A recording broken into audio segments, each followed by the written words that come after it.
નમસ્કાર મિત્રો, હું છું પ્રકાશ ખાંભલા અને આપણે આગળના ચેપ્ટરમાં કે આગળના વિડીયોમાં વાત કરવી તો આપણે લખાણને કાપવું અને નકલ કરવી અને ચોંટાડવી વિશે વાત કરવી કરતા હતા. અત્યારે આપણે પાઠ શરૂઆત કરી રહ્યા છીએ દસ્તાવેજમાં સુધારા વધારા અને ગોઠવણી. એનો એક વિડીયો મૂકી દીધો છે, આ એનો પાર્ટ 2 છે.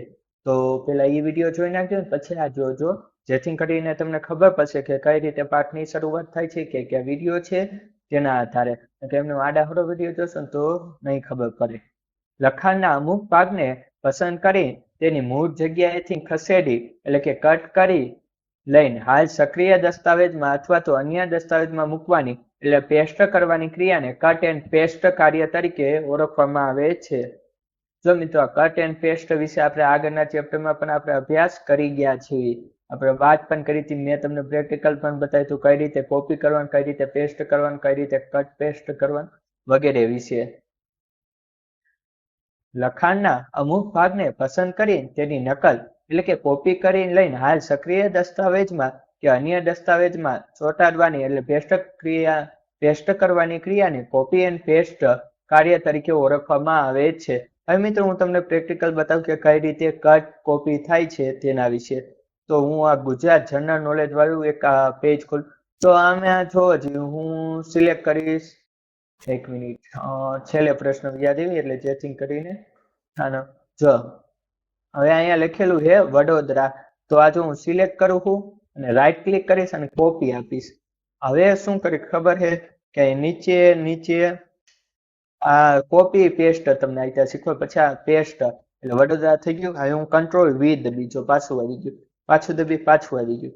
હવે આ જો આ કોપી પેસ્ટ છું. હવે કટ પેસ્ટ વિશે વાત કરી તો કટ પેસ્ટ કોને કહેવાય કે અહીંથી તમે લઈને બીજી જગ્યાએ લઈ જશો એટલે કટ થઈ જાય. તો પેલું કટ લખેલું ત્યાં દબવું, કાં તો શોર્ટકટ કી કંટ્રોલ એક્સ દબાવ તો અહીંથી ગાયબ થઈ ગયું. હવે હું એન્ટર મારીશ, માની લો આ અહીંયા કર્સર છે, આ લાઈન તમે જોઈ રહ્યા છો લગભગ જબક થાય ત્યાં છે, અને હવે હું કંટ્રોલ વી દબી તો ત્યાં અહીં વડોદરા આવી જાય. પાછું હું કંટ્રોલ વી દબીશ તો નીચે આવી જાય. તો એક જગ્યાએ લઈને બીજી જગ્યાએ એની કટ થઈ ગયું અને બીજી જગ્યાએ એને પેસ્ટ કરવું હોય તો પેસ્ટ પણ તમે કરી નાખશો. આવી રીતે પેસ્ટ થઈ જાય એક જગ્યાથી બીજી. હવે માની લો કે મારે અહીંયાની અને ઠેઠ ક્યાં અહીંયા એટલે લઈ લઉં ઠેઠ, ઓકે અહીંયા મારે લખ્યું આ કર્સર, તો હું કંટ્રોલ વી દબીશ તો અહીંયા વડોદરા પેસ્ટ થઈ ગયું. આવી રીતે તમે એક જગ્યાથી બીજી જગ્યાએ કટ પેસ્ટ તમે કરી શકો છો. એકદમ ઈઝી છે, સહેલું છે. તો આને આપણે તમને કટ પેસ્ટ તો સમજાવી દીધું એટલે યાદ જ હશે. હવે અહીંયા જોઈ લઈએ કે કટ એન્ડ પેસ્ટ પસંદ કરેલ લખાણ મૂળ સ્થાનેથી દૂર થાય છે, જ્યારે કોપી એન્ડ પેસ્ટમાં પસંદ કરેલ લખાણ તેના મૂળ સ્થાને યથાવત રહે છે. તો શું કીધું, એકમાં તો મૂળ સ્થાનેથી દૂર થાય છે અને કોપી પેસ્ટમાં શું થાય છે, એ લખાણ જ્યાંથી પસંદ કર્યું ત્યાંથી જે જગ્યાએ તમે પેસ્ટ કરો એટલે કે માની લો કે મારે કદાચ આ એરો છે અહીંયા પેસ્ટ કરું તો ના પેસ્ટ થઈ જાય, જેટલી વાર પેસ્ટ કરવું એટલી વાર થઈ જશે. હમણાં આપણે જોયું કે વડોદરા એકવાર લખેલું હતું પણ નીચે નીચે નીચે કેટલી વાર લખાઈ ગયું એમ, એટલે તમારે ફરી એકવાર લખવાની જરૂર પડતી નથી. ત્યાં બંને ક્રિયા વચ્ચેનો મૂળભૂત તફાવત છે. આ બંને ક્રિયાઓ નીચે મુજબ 4 રીતે થઈ શકે છે. પેલું છે મેનુ વિકલ્પના ઉપયોગ દ્વારા પસંદ કરેલ લખાણને કટ એન્ડ પેસ્ટ કરવા નીચે આપેલ પગલાં અનુસરો. પેલું છે જે લખાણને અન્ય જગ્યાએ લઈ જવું હોય તે લખાણને પસંદ કરો. એડિટ મેનુમાં જઈને કટ કમાન્ડ પસંદ કરો. પસંદ કરેલ લખાણને જ્યાં લઈ જવું હોય તે સ્થાન પર કર્સર લઈ જાઓ. તો શું કીધું કે પસંદ કરેલ લખાણને જે જગ્યાએ લઈ જાવ ત્યાં સ્થાન ઉપર કર્સર લઈ જવાનું. એડિટ મેનુમાંથી પેસ્ટ કમાન્ડ પસંદ કરો. એડિટ મેનુ અંદર જવાનું છે, ત્યાંથી પેસ્ટ કમાન્ડ પસંદ કરવાનો છે, જે હમણાં તમને મેં કોપી પેસ્ટની આખી રીત બતાવી છે. પસંદ કરેલ લખાણને અન્ય જગ્યાએ નકલ કરવા માટે ઉપરના 4 પગલા પૈકી માત્ર ક્રમ 2 ઉપર કટને બદલે કોપી પસંદ કરવાની છે. તો શું કીધું કે ઉપર કર્યું એ જ રીતે આવે, પછી કટ સિલેક્ટ કર્યું છે તેની બદલે હવે કોપી સિલેક્ટ કરવાનું છે, જે આપણે પહેલા કરી ગયા તેમ. માઉસ દ્વારા લખાણને કટ એન્ડ પેસ્ટ કરવા માટે નીચે મુજબના પગલા. પહેલા જો જે લખાણને અન્ય જગ્યાએ લઈ જવું હોય તે લખાણને પસંદ કરો, જેવી રીતે આપણે વડોદરા પસંદ કર્યું હતું. પસંદ કરેલ લખાણને બ્લોક પર કોઈ પણ સ્થાને માઉસ પોઇન્ટર લઈ જઈને માઉસનું ડાબું બટન દબાવી. હવે મિત્રો તમને પૂછું છું કે આ બ્લોક, બરોબર, બ્લોક એટલે શું? આગળના વિડીયોમાં આપણે બ્લોક વિશે ભણ્યા હતા. મેં બ્લોક વિશે થોડીક માહિતી આપી. જો તમે વિડીયો જોયો તો કોમેન્ટમાં કહેજો કે બ્લોક કોને કહેવાય. માઉસને ઘસેડીને બ્લોકને જ્યાં લઈ જવો હોય તે સ્થાન પર લઈ જાઓ. ઈચ્છિત સ્થાન પર માઉસ પોઇન્ટર પહોંચ્યા બાદ જ માઉસના બટનને છોડી દો. જો હું કીધું કે જે જગ્યાએ તમે પહોંચવું હોય, જેટલી જરૂર હોય તેટલું તમે સિલેક્ટ કરો અને પછી માઉસના બટનને છોડી દેવાનું છે. જે મેં હમણાં પ્રેક્ટિકલમાં બતાવી, પણ આમાં થિયરીમાં થોડુંક વિગતવાર સમજાવેલું છે. માઉસના ઉપયોગ દ્વારા લખાણને કોપી એન્ડ પેસ્ટ કરવા માટે માઉસને ઘસટરી એટલે કે રેક કરતી વખતે માત્ર કંટ્રોલ કી દબાવી રાખવાની રહે છે. તો કીધું કે કંટ્રોલ કી દબાવી રાખીને તમે કોડ પેસ્ટ કરી શકો છો. હવે કીબોર્ડના ઉપયોગ વડે લખાણને કટ એન્ડ પેસ્ટ કરવા માટે નીચે મુજબના પગલા અનુસરો. જે લખાણને અન્ય જગ્યાએ લઈ જવું હોય તે લખાણને પસંદ. તો આ કીબોર્ડમાં કીધું તો કીબોર્ડ પર કંટ્રોલ એક્સ દબાવશો એટલે એક જગ્યાથી ગાયબ થઈ જશે, કટ થઈ ગયું. અને પસંદ કરેલ લખાણને જ્યાં લઈ જવું તે સ્થાને પહોંચવા જરૂરી મુજબના એરો કી દબાવો. હવે કીબોર્ડ પરથી કંટ્રોલ વી દબાવો એટલે પાછું પેસ્ટ. જે તમને બતાવ્યું હતું વડોદરા આપણે કર્યું હતું તે તું ભાઈ મિનિમાઇઝ થઈ જાય.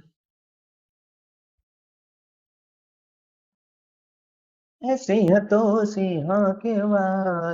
હવે જો અહીંયા જેમ કીધું એમ કંટ્રોલ એક્સ દબાવ્યું એટલે અહીંથી વ્યુ ગયું છે. હવે હું નીચે નીચે નીચે એન્ડ કરી અહીંયા મારે કરવું છે એટલે કંટ્રોલ વી દબી સાથે ગયું પેસ્ટ. એકદમ ઈઝી છે, બહુ ખાસ પણ નથી.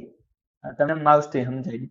કીબોર્ડ દ્વારા પસંદ કરેલ લખાણને અન્ય જગ્યાએ નકલ કોપી એન્ડ પેસ્ટ કરવા માટે 4 પગલાઓ માત્ર.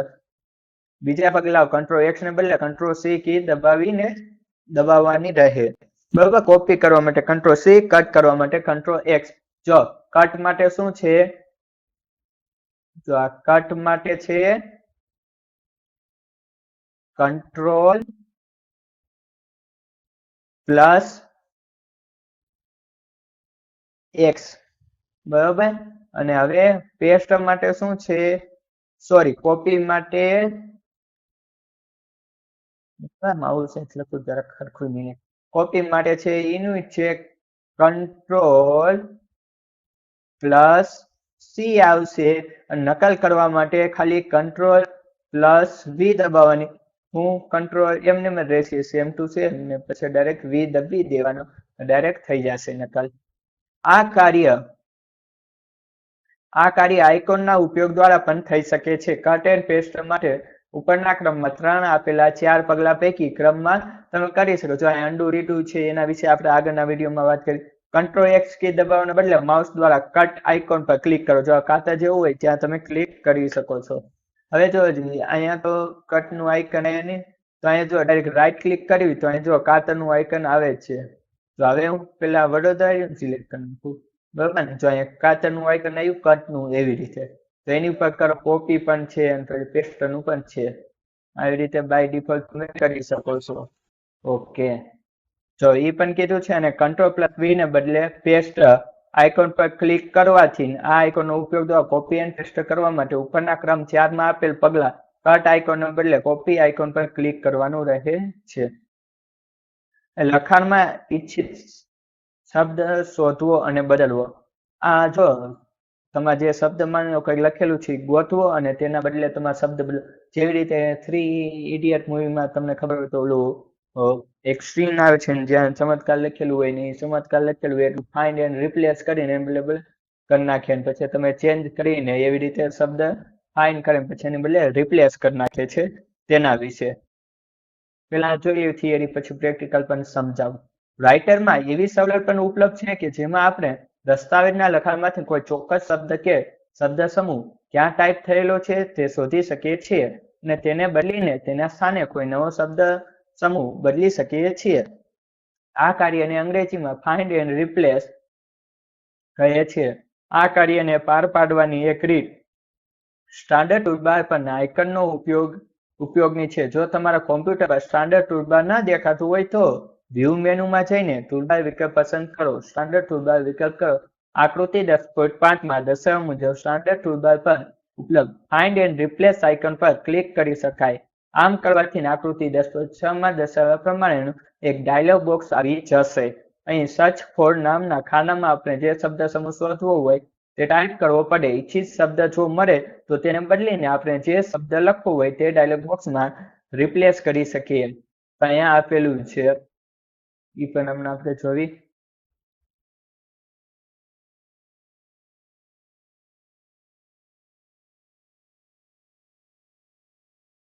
હવે છે વિથ નામના ખાનામાં ટાઈપ કરવો પડે. હવે એવું પણ બને કે આપણે દસ્તાવેજના લખાણમાં કોઈ ચોક્કસ શબ્દ કે શબ્દ સમૂહ ક્યાં વપરાયો છે તે માત્ર શોધવું જ હોય તો શોધીને બદલવું ન હોય. આ માટે આકૃતિ 10.6 મુજબ દર્શાવતા ડાયલોગ બોક્સમાં રિપ્લેસ વિથના ખાનામાં કશું લખવું નહીં. અને દર વખતે જ્યારે ડાયલોગ બોક્સ દર્શાવે ત્યારે આગળના શબ્દ શોધવા માટે ડાયલોગ ફાઇન્ડ બટન પર ક્લિક કરતા રહેશો. જો અહીં લખેલું છે ફાઇન્ડ એન્ડ રિપ્લેસ એડિટર, એની ઉપર કરશો અને અહીંથી સર્ચ પણ કરી શકીએ છીએ. તો મિત્રો આજ હું તમને રહ્યું ને બતાવી દઉં. ચાલો બેટા વર્લ્ડ ખુલી જાઓ. હવે એવું તો શું છે, હા ગુજરાતી કા ગુજરાત લખેલું છે. જો અહીંયા ફાઇન્ડ એન્ડ રિપ્લેસ અહીંયા છે, જોયું? તો ફાઇન્ડ લખેલું તેની ઉપર ક્લિક કરી અને અહીંયા હું લખીશ ગુજરાતી હે ને, ગુજરાત કરીશ અને ફાઇન્ડ ઇન ઉપર આપીશ ફાઇન્ડ ટુ નેક્સ્ટ. તો જો અહીંયા ગુજરાત લખેલું છે ત્યાં આવી ગયું. જે જગ્યાએ ગુજરાત હશે ત્યાં આવી જશે. ફાઇન્ડ એન્ડ નેક્સ્ટ કરી તો એક જગ્યાએ ગુજરાત છે એટલે ત્યાં આવી ગયું છે. હવે ગુજરાતની બદલે રહ્યું મારે શું કરવું છે તો કે આપણે ગુજરાતની જગ્યાએ ભારત આપણે કરવી તો શું કેવું, ગુજરાત છે ગુજરાતી લખું કા.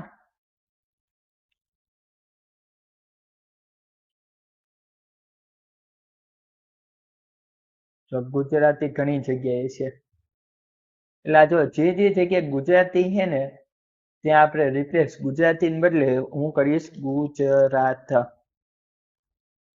હવે જો અહીંયા રિપ્લેસ ઓલ ઉપર આપી દઈશ, રિપ્લેસ ઓલ એટલે જ્યાં જ્યાં ગુજરાતી હશે ત્યાં ગુજરાત થઈ ગયું. જો ગુજરાત ભાષા કઈ ભાષામાં કહેવાય છે એવી જ રીતે તમે જોયું અહીંયા ગુજરાત બદલી ગયું છે.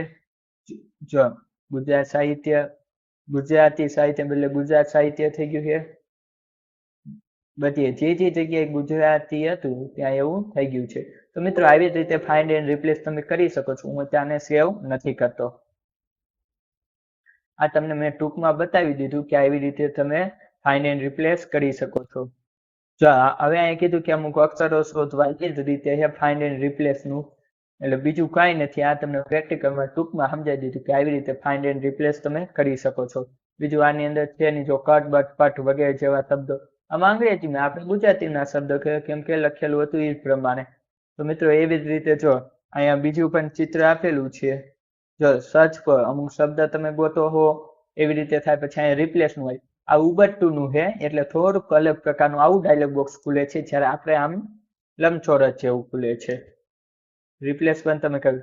હવે ખાસ ચિહ્નો ઉમેરવા કે આગળ બુલેટ લગાવે ડિઝાઇન ને એના વિશેનું છે, તો એ પણ આપણે વાત કરી લેવી કઈ રીતે જુદા જુદા ચિહ્નો લગાવી શકાય. ખાસ ચિહ્નો ઉમેરવા, બરોબર. તો કીધું કે કીબોર્ડ પર ન દેખાતા ચિહ્નો જેવી કે અક્ષરો ખાસ ચિહ્નો કે દાખલા તરીકે વાય હે, યુ હે, બરોબર, એફ હે, એક દુત્યાંશ હે, ત્રણ ચતુર્થાંશ, પ્લસ માઇનસ વગેરે બધા ખાસ ચિહ્નો છે. આવા ખાસ ચિહ્નોને લખાણમાં ઉમેરવા માટે નીચેના પગલા અનુસાર જો લખાણમાં જે સ્થાન પર ખાસ ચિહ્ન ઉમેરવું હોય તે સ્થાન ઉપર કર્સર લઈ જાઓ અને ઇન્સર્ટ. હવે જો હું તમને પ્રેક્ટિકલ બતાવી દઉં. એમ થોડું થાય, વર્લ્ડ મેં બંધ કરી દીધું લાગે છે. એક મિનિટ. જો એ ખાસ ચિહ્નો અલગ અલગ છે એ લગાવો. આપણે ઇન્સર્ટ અંદર જઈએ, અહીંયા સિમ્બોલ લખેલું છે તમે જોવો છો. અહીંયા સિમ્બોલ અહીંયા છે પણ એની બાજુમાં અહીંયા ઓલા ગણિતના દાખલા ને એવા એક્ઝામ્પલ એડ કરવા હોય તો તમે સૂત્રોની જો અહીંયા મોર સિમ્બોલ ઉપર ક્લિક. તો અહીંયા જો ઘણા બધા સિમ્બોલ આપેલા છે તમે જોવો. જો આમાંથી તમે જે કંઈ લેવા હોય એ તમે લઈ શકો. ગુજરાતી છે તો કેટલા બધા છે આપણે જોવી. જો આ બધા જો એક ચતુર્થાંશ, એક દુત્યાંશ, ચતુર્થાંશ, બરોબર, વાય હે, સિગ્મા હે, આલ્ફા હે, બીટા હે, ઇન્ફિનિટી હે, કોપીરાઇટ હે, એવી રીતે ઘણા બધા. તો આવી રીતે તમે બાય ડિફોલ્ટ તમે એડ કરી શકો છો સિમ્બોલ, ધન, ફન, બન, વર્ગમૂળ વગેરે વગેરે. આ તમને બતાવવા પૂરતું આવી રીતે. અને હવે ફકરાઓ ગોઠવણી. કોઈ પણ ફકરો લખવો હોય તો આની અંદર જો અહીંયા લાઈન હે, ઓપન બોલ્ડ હે કે કઈ રીતે ગોઠવવો તો તેના વિશે છે. ઘાટા અક્ષર કરવા પેરેગ્રાફની, જો અહીંયા ફકરો છે તો અહીંયા લેફ્ટ એલિમેન્ટ, રાઈટ એલિમેન્ટ કે કઈ રીતે ગોઠવવું તેના વિશે છે. તો તેના વિશે આપણે જોઈ લેવી ચિંતા કરોમાં. એના વિશે હું પણ તમને ટૂંકમાં સમજાવી દઉં. એક જ મિનિટ. આ પેલા હું બંધ કરી દઉં ને એકાદું ફકરા વાળું હું તમને બતાવું. તો કહા પે ઓકે ચાઈ અહીંયા જો અહીંયા મેં ડાયરેક્ટ એમનું ટોપિક પણ આપેલા છે અને ક્રમશઃ આપેલા છે. હવે માની લેવું કે ઓકે ઓકે આ અહીંયા લખેલું છે બરોબર. એક જ મિનિટ. ઓકે કોમ્પ્યુટર પ્રથમ પેઢી કઈ કેવું મસ્ત તમને જો અહીંયા થર્ડ જનરેશન છે, ફોર્થ છે 1920. હવે માની લો કે મેં અહીંથી તે આટલું મેં સિલેક્ટ કર્યું બરોબર. હવે એને મારે જો આ બાજુ થાવ, આ સાઈડ લેવાય તો એ બાજુ વચ્ચે લેવું, સેન્ટર આવી જશે. આ સાઈડ લેવું તો આ સાઈડ આવી જશે. એવી રીતે ચેન્જીસ આપણે કરી શકીએ. તમને હું કંઈક બીજું દઉં, રંગમાં છે ને એટલે તમને નહીં ખબર. જો આ એટલું લખેલું છે, હા આ એટલું રહ્યું ને, આને આપણે અહીંયા જોયું. તો આને જો હું આમ વચ્ચે કરીશ તો આમ બધું સેન્ટરમાં આવી જાય. આ સાઈડ કરીશ તો ઓલી સાઈડ બધા આવી જશે. અને આ બંને વચ્ચે રાખું તો આવી રીતે આમ બંને તરફ સેમ ટુ સેમ. અહીંયા રાખીએ તો આ સાઈડ આવી જશે. હવે મિત્રો આની અંદર જો અમારે આવા પોઈન્ટ પાડવા છે તો પોઈન્ટ પણ હું પાડી શકું, પણ નોન રાખવી. અને અહીંયા જો મિત્રો મસ્ત પોઈન્ટ પછી એટલું રહ્યું તેમાં. તો જો આવી રીતે આમ પોઈન્ટ પડી ગયા. પછી ખરાની નિશાની કરે, ખરાની પોઈન્ટ કરે, પોઈન્ટ બુલેટ આ નિશાની આવી વગેરે. બરાબર. ક્રમ ગોઠવાય, અંકમાં ગોઠવાય, એકરા બગડા વગેરે આવું બધું આપણે એડ કરી શકીએ. પછી હવે માની લો આવી રીતે આમ ત્રાસું રાખવું એ આવી રીતે આમ એડિંગ બેડિંગ ચેન્જ કરી શકીએ આપણે. જોકે એની જરૂરિયાત નથી રહેતી. તો આવી રીતે આપણે આમ ક્રમમાં પણ ગોઠવી શકીએ છીએ. બસ એમાં ઈ જ છે. ને અહીંયા જો આ લખેલું છે, ઉપર લખ્યું ઓપન બોર્ડ, અહીંયા ફોન્ટનું નામ લખેલી છે, સોરી ફોન્ટની સાઈડ લખેલી, અહીંયા ફોન્ટનું નામ હશે કયા ફોન્ટમાં. આ લેફ્ટ રાઈટ, આ બોલ્ડ અક્ષર કરવા, ઘાટાની હાઇલાઇટ કરવી, એ બધું હું તમને હાઇલાઇટ ને એ બધું બતાવું. જો હવે માની લો કે મને હાઇલાઇટ કરી દો. પેલા હું સમજાવું, આને બોલ્ડ કરી. જો ઘાટા થઈ ગયા, ત્રાસા કરવા ત્રાસા થશે, અને નીચે લાઈન કરવી છે નીચે લાઈન. હવે મારે હાઇલાઇટ કરવી છે. જો થઈ ગઈ હાઇલાઇટ, બધા હાઇલાઇટ થઈ ગયા. હવે હું બધું સિલેક્ટ કરીશ અને હાઇલાઇટ વીખવી તો વિખાય પણ જશે. આવી જ રીતે તમે ઘાટા કરી શકો, ત્રાસા કરી શકો, વગેરે વગેરે બધું કરી શકો છો. તો આ તમને એ પણ બતાવે. અહીંયા પ્રેક્ટિકલ કે કઈ રીતે તમારે અંદર ઓપન કરવાનું છે તો તેના વિશે. જો આ આપણે ફોન્ટનું જોઈ લીધું કે અલાઇનમેન્ટમાં ફકરાની ગોઠવણી પણ કરી લીધી. બસ એવી રીતે જો આ ચિહ્નો પણ ઉમેરી દીધા, પ્લસ માઇનસ. હવે આવ્યું બુલેટ એન્ડ નંબરિંગ. એ પણ આપણે જોઈ લીધું કે કઈ રીતે બુલેટ ની નંબર.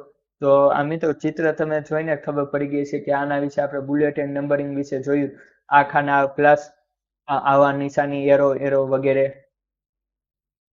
હવે મિત્રો આવી સ્પેલિંગ ચકાસણી. માની લો કે કોઈક સ્પેલિંગ ખોટો હોય તો તેની જગ્યાએ તમે નવો સ્પેલિંગ લખી શકો. એના માટે હાવ છે હું તમને પછી ઓટો કરેક્ટ છે કે ઓટોમેટિક, એની ઓટો કરેક્ટમાં શું આવશે કે મિત્રો એની રીતે સ્પેલિંગ સાચો પડી જશે. ભૂલ હશે તો એના જેવો આવી જશે. ઓટો ટેક્સ્ટ તૈયાર કરવા એના વિશે છે. જો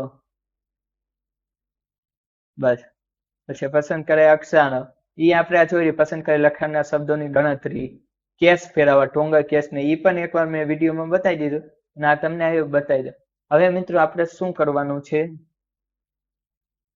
કે હવે અહીંયા જો સ્ટાન્ડર્ડ લખેલું છે, એક મિનિટ હું કંઈક એવું લખું કે જેથી કરીને રહ્યું ને, જો અહીંયા હું લખું છું CAT બરોબર.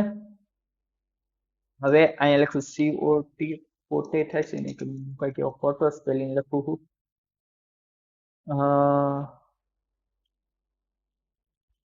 આપણે આવી રીતે આમ લખવું, આમ કરું. જો આ આન્સર છે. હવે અહીંયા રાઈટ ક્લિક કરી તો અહીં જો આન્સર નો સાચો સ્પેલિંગ અહીંયા બાજુમાં બતાવી દીધો છે.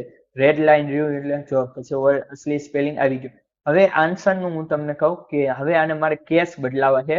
જે અપર કેસ લોઅર કેસની વાત કરવી છે તે આ તમને હું સ્પેલિંગ એ બતાવી દીધું. અને હવે વાત કરવી આ જો પસંદ કરેલ લખાણમાં શબ્દોની ગણતરી ક્યાં થાય છે એની વાત. પસંદ કરેલા અક્ષરો બદલવા એટલે કે લોઅર કેસ અપર કેસ એટલે પેલી એબીસીડી, લોઅર કેસ એટલે બીજી એબીસીડી. સ્ટ્રોંગલ કેસમાં એ જોજી જે અક્ષર કેપિટલ હોય એ સ્મોલ થઈ જાય ને એવી રીતે હોય, બરાબર ને, સ્મોલ હોય. તો એ મિત્રો જો અહીંયા વર્લ્ડ લખેલું છે, જો પેજ 3 અપડેટ ને 1097 છે ને એક વર્લ્ડ મેં સિલેક્ટ કર્યું. હવે જો મિત્રો આટલું હું સિલેક્ટ કરીશ તો અહીં વર્ડ લખેલું 5 શબ્દ 1 2 3 4 અહીંયા 5 હું ગણી શકો નહીં 1 2 3 4 5 આવી રીતે.